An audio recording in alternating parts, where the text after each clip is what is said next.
ਤਾਂ ਹਰਿਆਣਾ 'ਚ ਰਿਟਾਇਰਮੈਂਟ ਤੇ ਟ੍ਰਾਂਸਫਰ ਦੇ ਨਿਯਮ ਬਦਲ ਦਿੱਤੇ ਗਏ ਨੇ। ਹਰਿਆਣਾ ਦੇ ਕਰਮਚਾਰੀਆਂ ਲਈ ਨਵੀਂ ਟ੍ਰਾਂਸਫਰ ਨੀਤੀ ਜਾਰੀ ਕੀਤੀ ਗਈ ਹੈ। ਹੁਣ ਇੱਕ ਹੀ ਜਗ੍ਹਾ ਤੇ 5 ਸਾਲ ਤੋਂ ਵੱਧ ਕਰਮਚਾਰੀ ਜੋ ਹੈ ਨਹੀਂ ਰਹਿ ਸਕਣਗੇ। 5 ਸਾਲਾਂ ਤੋਂ ਵੱਧ ਪੋਸਟਿੰਗ ਤੇ ਨਵੀਆਂ ਸ਼ਰਤਾਂ ਲਾਗੂ ਹੋਣਗੀਆਂ।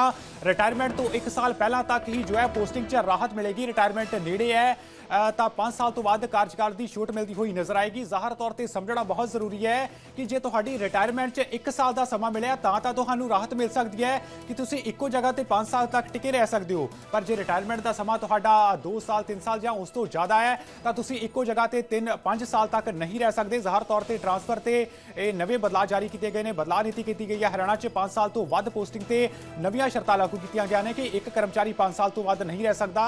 ਹਾਲਾਂਕਿ ਜੇ ਰਿਟਾਇਰਮੈਂਟ ਦਾ ਸਮਾਂ ਬਹੁਤ ਘੱਟ ਬਚਿਆ 1 ਸਾਲ ਜਾਂ ਉਸ ਤੋਂ ਘੱਟ ਤਾਂ ਤੁਸੀਂ 5 ਸਾਲ ਤੋਂ ਵੱਧ ਜੋ ਹੈ ਟਿਕੇ ਰਹਿ ਸਕਦੇ ਹੋ। ਉਸ 'ਚ ਰਾਹਤ ਮਿਲ ਸਕਦੀ ਹੈ।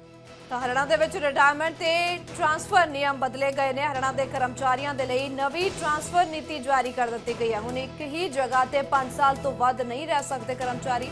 ਸੋ 5 ਸਾਲਾਂ ਤੋਂ ਵੱਧ ਪੋਸਟਿੰਗ ਤੇ ਨਵੀਆਂ ਸ਼ਰਤਾਂ ਲਾਗੂ ਕੀਤੀਆਂ ਗਈਆਂ ਨੇ। ਰਿਟਾਇਰਮੈਂਟ ਤੋਂ 1 ਸਾਲ ਪਹਿਲਾਂ ਤੱਕ ਹੀ ਪੋਸਟਿੰਗ ਦੇ ਵਿੱਚ ਰਾਹਤ ਮਿਲੇਗੀ।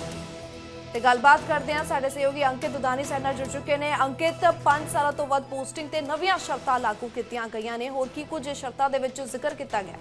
जो नई बदलाव किया गया है, अब जो ट्रांसफर पॉलिसी है उसके अंदर बदलाव किया गया है। कर्मचारियों को कहीं ना कहीं राहत दी गई है और 5 साल जिनकी नौकरी हो जाएगी और 1 साल रिटायरमेंट का बचा है, तो 1 साल अगर रिटायरमेंट का बचा है तो उनको हटाया नहीं जाएगा, उनको उसी पोस्टिंग पे रखा जाएगा। क्योंकि रिटायरमेंट के पास और घर के पास अगर कोई स्टेशन अलॉट होना चाहे तो वो भी हो पाएगा। क्योंकि सरकार ये चाहती है कि किसी को भी सुविधा दी जाए कर्मचारी को, तो इसलिए घर के पास कोई स्टेशन है और 1 साल ही उसका रिटायरमेंट का बचा है तो वो स्टेशन उसको अलॉट कर दिया जाएगा और पे और भत्ते भी उसको दिए जाएंगे। तो इस तरह से बदलाव किए गए हैं और वो बड़े बदलाव कर्मचारियों के हित में है। कर्मचारी भी कहीं ना कहीं इसको अपने हित में देख रहे हैं, तो इसी तरह का फैसला सरकार की ओर से लिया गया है। जी बिल्कुल अंकित, बहुत बहुत धन्यवाद तमाम जानकारी का। ਜ਼ਾਹਰ ਤੌਰ ਤੇ ਹਰਿਆਣਾ ਸਰਕਾਰ ਵੱਲੋਂ ਨਵੀਂ ਨੀਤੀ ਲਾਗੂ ਕੀਤੀ ਗਈ ਹੈ ਜੋ ਟ੍ਰਾਂਸਫਰ ਨੂੰ ਲੈ ਕੇ ਤੇ ਇਸ 'ਚ ਨਿਯਮਾਂ ਦਾ ਬਦਲਾਅ ਕੀਤਾ ਗਿਆ ਜੋ ਰਿਟਾਇਰਮੈਂਟ ਤੇ ਟ੍ਰਾਂਸਫਰ ਦੇ ਨਾਲ ਜੁੜੇ ਹੋਣਗੇ।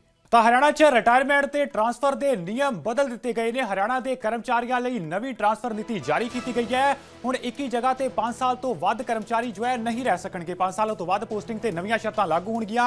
ਰਿਟਾਇਰਮੈਂਟ ਤੋਂ 1 ਸਾਲ ਪਹਿਲਾਂ ਤੱਕ ਹੀ ਜੋ ਹੈ ਪੋਸਟਿੰਗ 'ਚ ਰਾਹਤ ਮਿਲੇਗੀ। ਰਿਟਾਇਰਮੈਂਟ ਨੇੜੇ ਹੈ ਤਾਂ 5 ਸਾਲ ਤੋਂ ਵੱਧ ਕਾਰਜਕਾਲ ਦੀ ਛੂਟ ਮਿਲਦੀ ਹੋਈ ਨਜ਼ਰ ਆਏਗੀ। ਜ਼ਾਹਰ ਤੌਰ ਤੇ ਸਮਝਣਾ ਬਹੁਤ ਜ਼ਰੂਰੀ ਹੈ ਕਿ ਜੇ ਤੁਹਾਡੀ ਰਿਟਾਇਰਮੈਂਟ 'ਚ 1 ਸਾਲ ਦਾ ਸਮਾਂ ਮਿਲਿਆ ਤਾਂ ਤੁਹਾਨੂੰ ਰਾਹਤ ਮਿਲ ਸਕਦੀ ਹੈ ਕਿ ਤੁਸੀਂ ਇੱਕੋ ਜਗ੍ਹਾ ਤੇ 5 ਸਾਲ ਤੱਕ ਟਿਕੇ ਰਹਿ ਸਕਦੇ ਹੋ। ਪਰ ਜੇ ਰਿਟਾਇਰਮੈਂਟ ਦਾ ਸਮਾਂ ਤੁਹਾਡਾ 2 ਸਾਲ 3 ਸਾਲ ਜਾਂ ਉਸ ਤੋਂ ਜ਼ਿਆਦਾ ਹੈ ਤਾਂ ਤੁਸੀਂ ਇੱਕੋ ਜਗ੍ਹਾ ਤੇ 3-5 ਸਾਲ ਤੱਕ ਨਹੀਂ ਰਹਿ ਸਕਦੇ। ਜ਼ਾਹਰ ਤੌਰ ਤੇ ਟ੍ਰਾਂਸਫਰ ਤੇ ਇਹ ਨਵੇਂ ਬਦਲਾਅ ਜਾਰੀ ਕੀਤੇ ਗਏ ਨੇ। ਬਦਲਾਅ ਨੀਤੀ ਕੀਤੀ ਗਈ ਹੈ। ਹਰਿਆਣਾ 'ਚ 5 ਸਾਲ ਤੋਂ ਵੱਧ ਪੋਸਟਿੰਗ ਤੇ ਨਵੀਆਂ ਸ਼ਰਤਾਂ ਲਾਗੂ ਕੀਤੀਆਂ ਗਈਆਂ ਨੇ ਕਿ ਇੱਕ ਕਰਮਚਾਰੀ 5 ਸਾਲ ਤੋਂ ਵੱਧ ਨਹੀਂ ਰਹਿ ਸਕਦਾ।